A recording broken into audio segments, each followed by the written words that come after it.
Have you ever wondered why extremism seems to have been on the rise in Muslim-majority countries over the course of the last decade? Have you ever wondered how such a situation can be turned around? Have you ever looked at the Arab uprisings and thought, how could we have predicted that, or how could we have better prepared for that?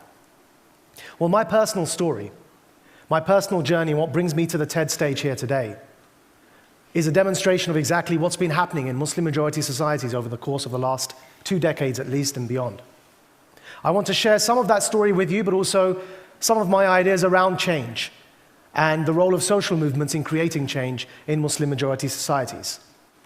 So let me begin by first of all giving a very, very brief history of time, if I may indulge. In medieval societies, they were defined, allegiances and identity was defined primarily by religion.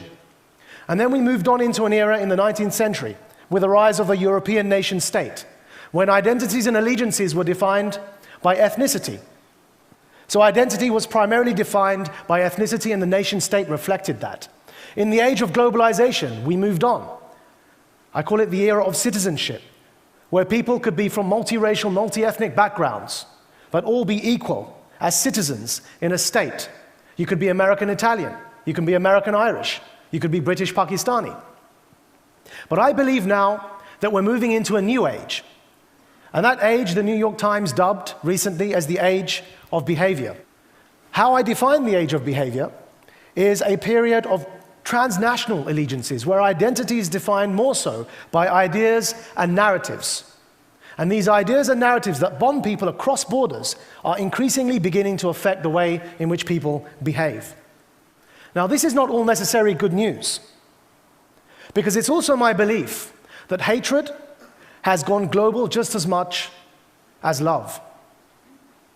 But actually, it's my belief that the people who've been truly capitalizing on this age of behavior, up until now, up until recent times, up until the last 6 months, the people who have been capitalizing most on the age of behavior and the transnational allegiances using digital activism and other sorts of borderless technologies, those who've been benefiting from this have been extremists. And that's something which I'd like to elaborate on. If we look at Islamists, if we look at the phenomenon of far-right fascists, one thing they've been very good at, one thing that they've been actually exceeding in, is communicating across borders, using technologies to organize themselves, to propagate their message, and to create truly global phenomena. Now, I should know, because for 13 years of my life, I was involved in an extreme Islamist organization. And I was actually a potent force in spreading ideas across borders, and I witnessed the rise of Islamist extremism as distinct from Islam, the faith, and the way in which it influenced my co-religionists across the world. And my story, my personal story, is truly evidence for the age of behavior that I'm attempting to elaborate upon here. I was, by the way, I'm an Essex lad, born and raised in Essex in the UK. Anyone who's from England knows the reputation that we have from Essex. But having been born in Essex at the age of 16, I joined an organization. At the age of 17, I was recruiting people from Cambridge University to this organization. At the age of 19, I was on the national leadership of this organization in the UK. At the age of 21, I was co-founding this organization in Pakistan. At the age of 22, I was co-founding this organization in Denmark. By the age of 24, I found myself convicted in prison in Egypt, being blacklisted from 3 countries in the world for attempting to overthrow their governments, being subjected to torture in the Egyptian jails and sentenced to 5 years as a prisoner of conscience. Now that journey, and what took me from Essex all the way across the world, by the way, we were laughing at democratic activists. We felt they were from the age of yesteryear. We felt that they were out of date. I learned how to use emails from the extremist organization that I used. I learned how to effectively communicate across borders without being detected. Eventually I was detected, of course, in Egypt. But the way in which I learned to use technology to my advantage was because I was within an extremist organization that was forced to think beyond the confines of the nation state. The age of behavior, where ideas and narratives were increasingly defining behavior and identity and allegiances.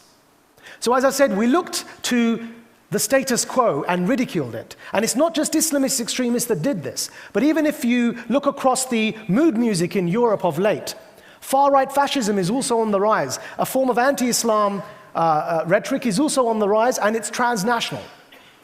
And the consequences that this is having is that it's affecting the political climate across Europe. What's actually happening is that what were previously localized parochialisms, individual or groupings of extremists who were isolated from one another, have become interconnected in a globalized way and have thus become or are becoming mainstream, because the internet and connection technologies are connecting them across the world. If you look at the rise of far-right fascism across Europe of late, you will see some things that are happening that are influencing domestic politics, yet the phenomenon is transnational. In certain countries, mosque minarets are being banned. In others, headscarves are being banned. In others, kosher and halal meat are being banned as we speak. And on the flip side, we have transnational Islamist extremists doing the same thing across their own societies. And so they are pockets of parochialism that are being connected in a way that makes them feel like they are mainstream. Now, that never would have been possible before. They would have felt isolated until these sorts of technologies came around and connected them in a way that made them feel part of a larger phenomenon. Where does that leave democracy aspirants? Well, I believe they're getting left far behind. And I'll give you an example here at this stage. If any of you remembers the Christmas Day bomb plot, there's a man called Anwar Awlaki. As an American citizen, ethnically a Yemeni, in hiding currently in Yemen, who inspired a Nigerian, son of the head of Nigeria's National Bank. This Nigerian student studied in London, trained in Yemen, boarded a flight in Amsterdam to attack America. In the meanwhile, the old mentality, with a capital O, was represented by his father, the head of the Nigerian bank, warning the CIA that his own son was about to attack, and this warning fell on deaf ears. The old mentality, with a capital O, as represented by the nation state, not yet fully into the age of behavior, not recognizing the power of transnational social movements, got left behind, and the Christmas Day bomber almost succeeded in attacking the United States of America. Again, with the example of the far right, that we find, ironically, xenophobic nationalists are utilizing the benefits of globalization. So why are they succeeding? And why are democracy aspirants falling behind? Well, we need to understand the power of a social movement to understand this. And a social movement is comprised, in my view, it's comprised of four main characteristics. It's comprised of ideas and narratives and symbols and leaders. I'll talk you through one example, and that's the example that everyone here will become aware of, and that's the example of Al-Qaeda. If I asked you to think of the ideas of Al-Qaeda, that's something that comes to your mind immediately. If I asked you to think of their narratives, the West being at war with Islam, the need to defend Islam against the West, these narratives, they come to your mind immediately. Incidentally, the difference between ideas and narratives, the idea is the cause that one believes in, and the narrative is the way to sell that cause, the propaganda, if you like, of the cause. So the ideas and the narratives of Al-Qaeda come to your mind immediately. If I ask you to think of their symbols and their leaders, they come to your mind immediately. One of their leaders was just killed in Pakistan recently. So these symbols and these leaders come to your mind immediately. And that's the power of social movements. They're transnational, and they bond around these ideas and narratives and these symbols and these leaders.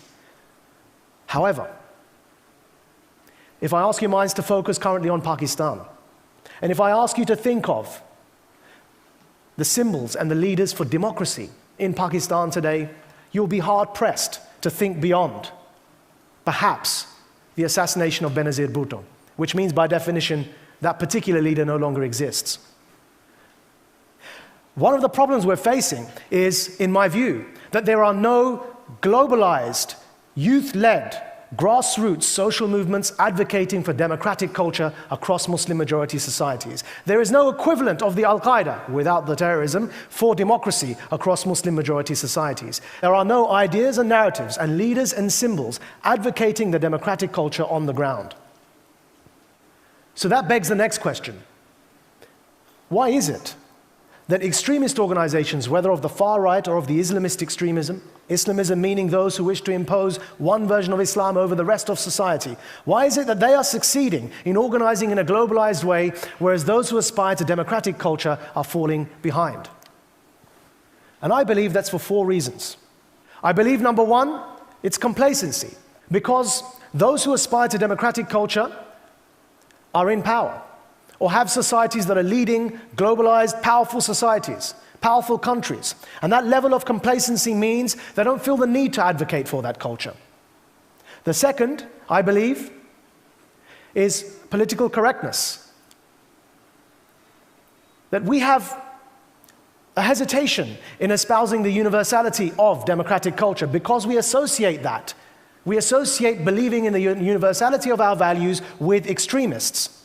Yet actually, whenever we talk about human rights, we do say that human rights are universal. But actually going out to propagate that view is associated with either neoconservatism or with Islamist extremism. To go around saying that I believe democratic culture is the best that we've arrived at as a form of political organizing is associated with extremism. And the third, democratic choice in Muslim-majority societies has been relegated to a political choice, meaning political parties in many of these societies ask people to vote for them as the Democratic Party, but then the other parties ask them to vote for them as the military party, wanting to rule by military dictatorship. And then you have a third party saying, vote for us, we will establish a theocracy. So democracy has become merely one political choice among many other forms of political choices available in those societies. And what happens as a result of this is when those parties are elected, and inevitably they fail, or inevitably they make political mistakes, democracy takes the blame for their political mistakes. And then people say, we've tried democracy, it doesn't really work. Let's bring the military back again. And the fourth reason I believe is what I've labeled here on the slide as the ideology of resistance. What I mean by that is if the world superpower today was a communist, it would be much easier for democracy activists to use democracy activism as a form of resistance against colonialism than it is today with a world superpower being America, occupying certain lands, and also espousing democratic ideals. So roughly these 4 reasons make it a lot more difficult for democratic culture to spread as a civilizational choice, not merely as a political choice. When talking about those reasons, let's break down certain preconceptions. Is it just about grievances? Is it just about a lack of education? Well, statistically, the majority of those who join extremist organizations are highly educated. Statistically, they are educated on average above the education levels of Western society. Anecdotally, we can demonstrate that if poverty was the only factor, well, bin Laden is from one of the richest families in Saudi Arabia. His deputy Ayman Zawahiri was a pediatrician, not an ill-educated man. International aid and development has been going on for years, but extremism in those societies, in many of those societies, has been on the rise. And what I believe is missing is genuine grassroots activism on the ground, in addition to international aid, in addition to education, in addition to health, not exclusive to these things, but in addition to them, is propagating a genuine demand for democracy on the ground. And this is where I believe neoconservatism had it upside down. Neoconservatism had the philosophy that you go in with a supply-led approach to impose democratic values from the top down. Whereas Islamist and far-right organizations for decades have been building demand for their ideology on the grassroots. They've been building civilizational demand for their values on the grassroots, and we've been seeing those societies slowly transition to societies that are increasingly asking for a form of Islamism. Mass movements in Pakistan have been represented after the Arab uprisings, mainly by organizations claiming for some form of theocracy, rather than for a democratic uprising. Because since pre-partition, they've been building demand for their ideology on the ground. And what's needed is a genuine, transnational, youth-led movement that works to actively advocate for the democratic culture, which is necessarily more than just elections. But without freedom of speech, you can't have free and fair elections. Without human rights, you don't have the protection granted to you to campaign. Without freedom of belief, you don't have the right to join organizations. So what's needed is those organizations on the ground advocating for the democratic culture itself, to create the demand on the ground for this culture. What that will do is avoid the problem I was talking about earlier, where currently we have political parties presenting democracy as merely a political choice in those societies, alongside other choices such as military rule and theocracy.